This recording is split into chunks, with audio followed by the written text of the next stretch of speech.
It's the Great British French Lemon Tart-Off. I'm going to make the lemon tarts for 2 top British chefs and try and understand what goes into the making of these and what the differences have to it.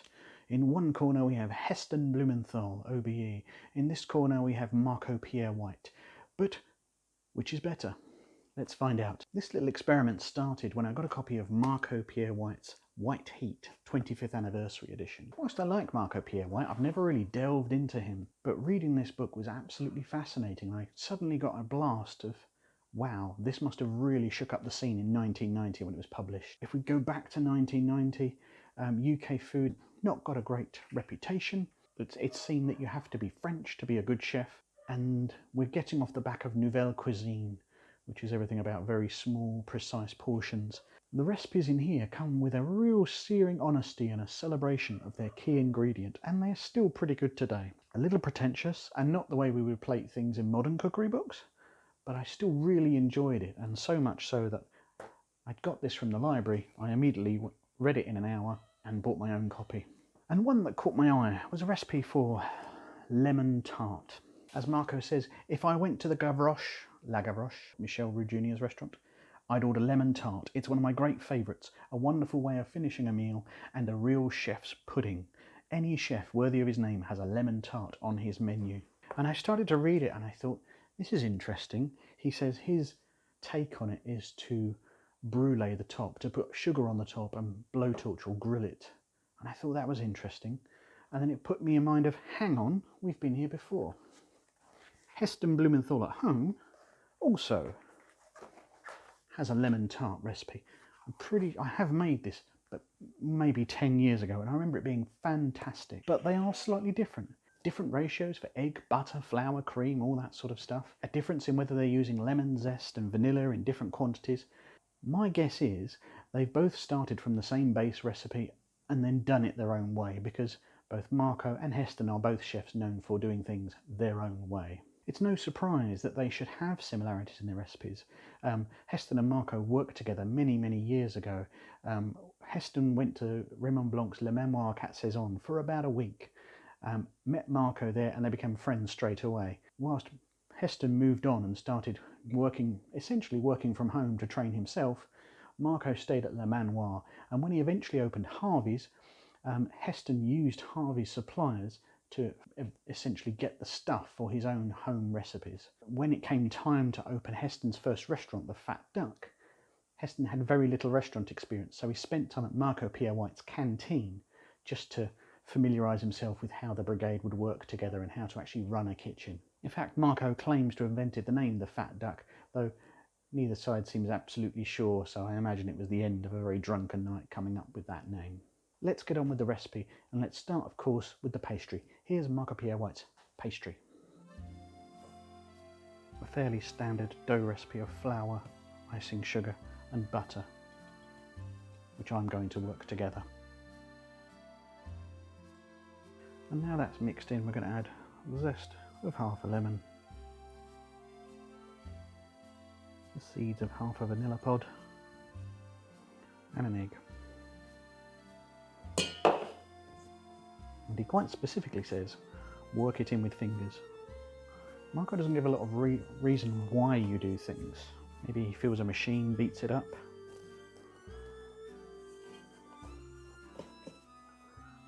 Well, and ratios are pretty good because that's just come together now.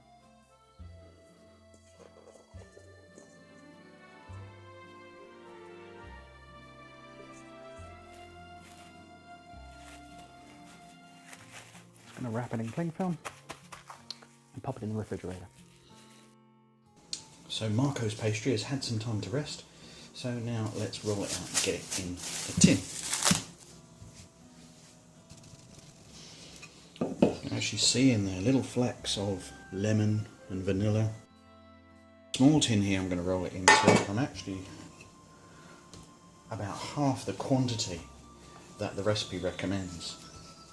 Because I'm making 2 lemon tarts, and I'll have 2 ginormous lemon tarts I need to find a home for. That won't involve me just eating the whole thing by myself. So weirdly, he doesn't actually say, like, make it however many centimetres thin or thick. Just make it fit the tin. It says to make sure there's a good overhang, which I've overrolled it, there should be, and it's also emphatic that you do not cut off the edge until it's part baked. So I'm going to blind bake that case, that is, give it a first cook. It's probably about 8mm thick.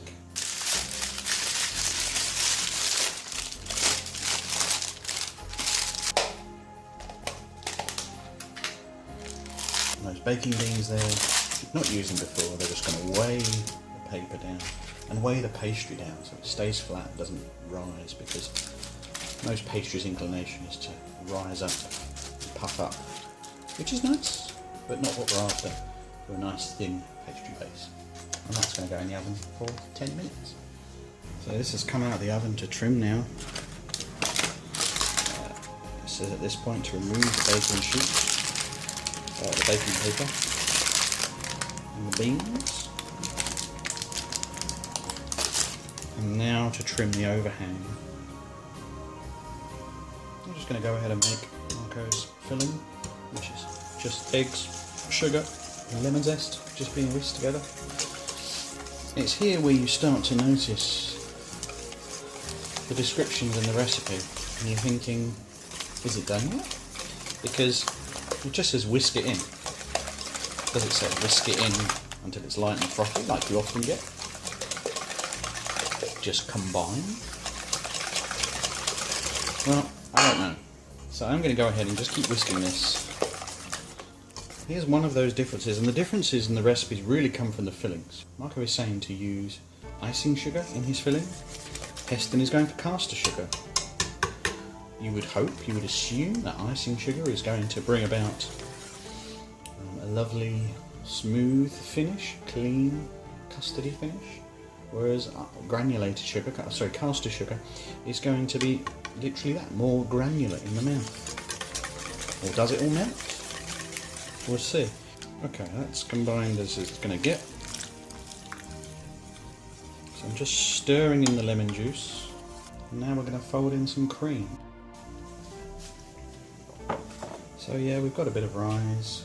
Apparently, according to Marco, if we pour the cold filling into a hot case, you won't get any leaks. And now bring the temperature down to 120 and pop it back in the oven.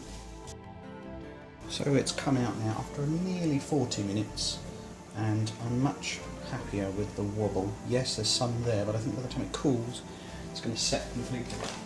Immediately after taking it out of the oven, put sugar on it and pop it under the grill to caramelise. It does actually say to use icing sugar, but I've finished all mine in the recipe. I'm going to use caster sugar and I hope that can be forgiven. And so this is where we've come out of the oven after glazing it with sugar, after it's come under the grill, and of course it's burnt that exposed pastry. I don't quite know how you're supposed to prevent that. Well, obviously you could put foil around the outside, but there's no hint of that in the recipe, that this might happen. It's obvious really, but it's a shame because obviously we've got this perfect tart which we've now ruined with a slightly burnt edge. I guess probably what I'm going to do is once it's cooled is I will trim off that burnt edge. So we're just left with the caramelised sugar. I mean, I didn't dare leave it any longer. You can probably see that there's patches of sugar that have not melted, haven't caramelised. I didn't want to leave it any longer, frankly. So that's just going to stay as it is, and I'll leave that to cool before trying. And now for Heston's pastry, which starts with the non-obvious step of blitzing the eggs and sugar together. I think this is going to make a mess. I'm not quite sure what the point of that is.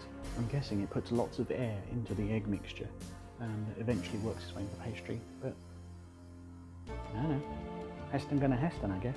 He says use a machine to mix all this together. There's no conversation, it's just use a machine. It doesn't say, and you can do this by hand. So that's just flour, butter and salt being mixed up together there. But that's just doing the rubbing in that I would do by hand.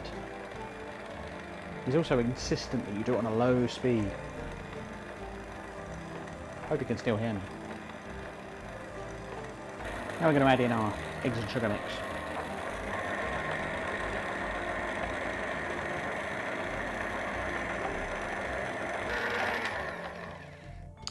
It says at this point a soft dough should have formed. And that's more like a cake batter than a pastry case.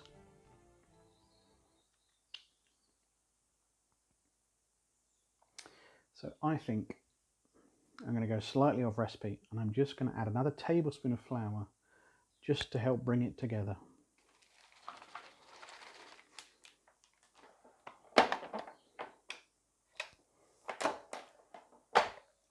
mixer is not what it used to be.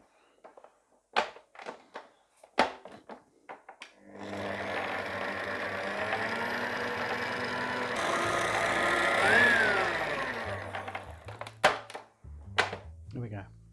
I'm just going to wrap that up and put that in the fridge. So let's crack on with Heston's recipe. I reckon I'm going to have trouble with this because it's a much stickier dough.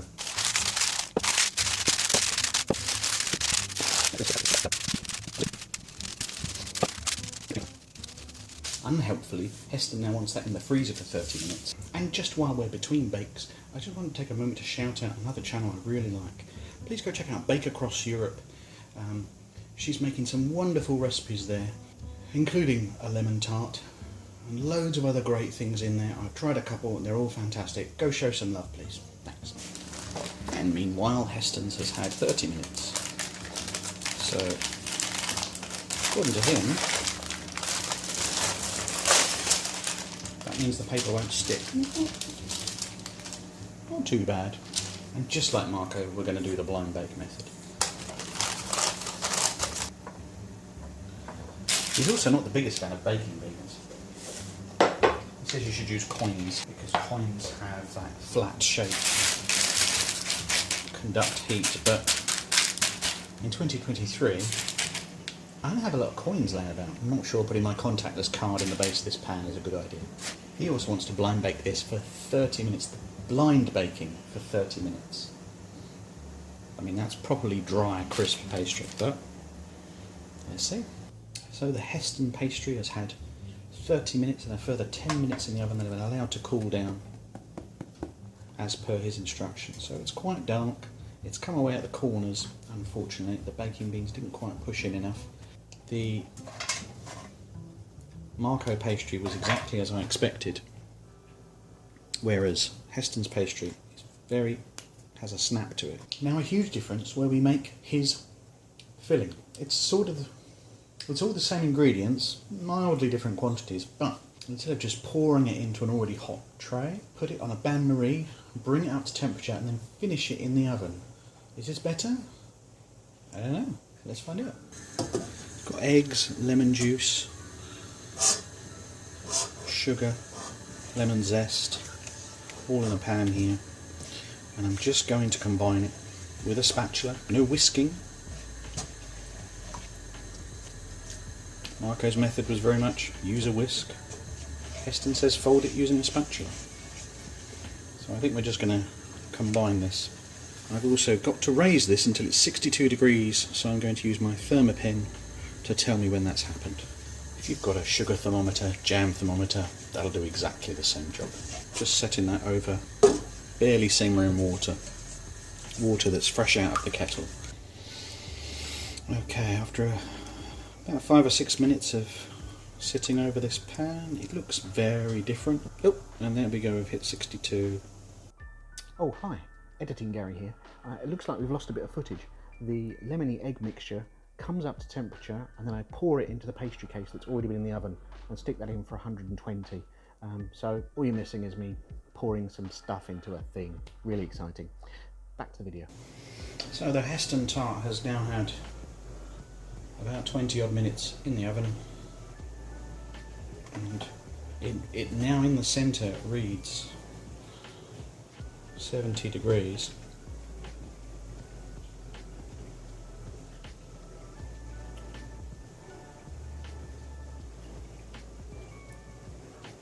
Just a touch over actually, but I'll take it.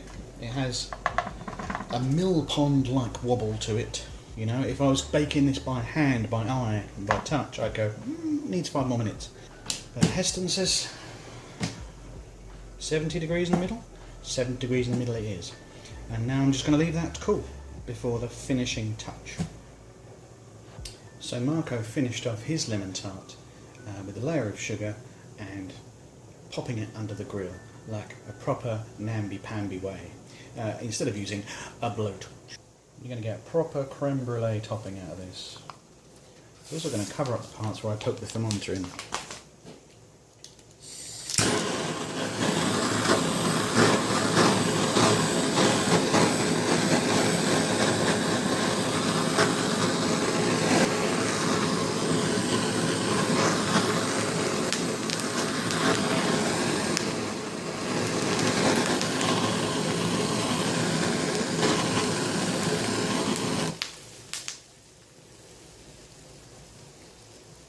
Now that's a glaze.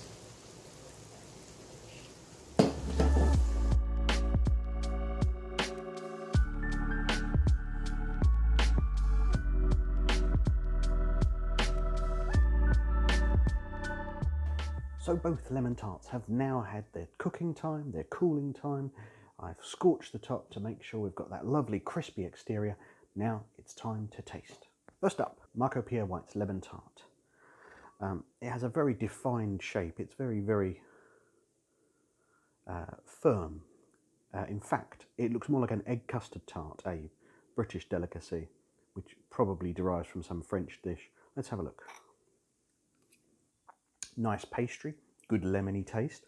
The filling is very custardy. It's quite firm.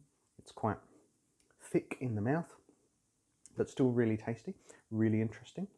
I like it a lot. I put it under the grill to finish off the sugar as described, but it did start catching the crust on the outside. No mention of whether you should put foil around that crust to stop it burning, but that's definitely something you need to watch out for if you are going to do that method. Now let's try Heston's. So with Heston's, with a blowtorch, able to blacken it very quickly. Not quite the same the depth. I did use the same tin, but maybe it was less filling. So the pastry's got snap, it's really interesting. But the filling couldn't be more different. A lemon curd, I guess, really, which is much more satisfying to eat. With Marco's, I felt like I'm eating a custard. This, I feel like I'm eating a fluid lemon curd gel. And it is smooth as anything. Not a hint of a lump or a grain. If you recall, we put caster sugar in here, and I thought that was going to lend a grainier texture than the icing sugar that Marco used, but not at all.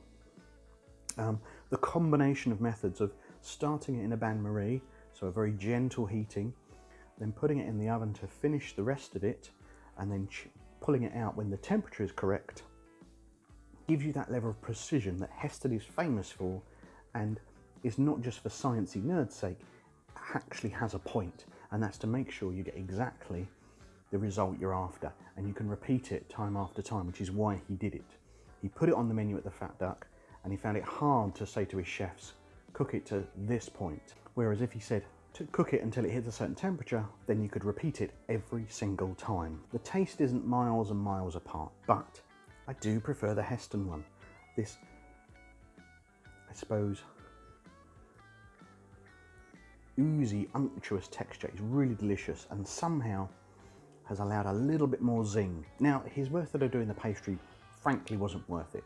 If you've got a method for doing short crust pastry, or you want to buy a pastry case, just go ahead and do that. And then do Heston's filling, because it's the winner. Let me have another bit just to be sure.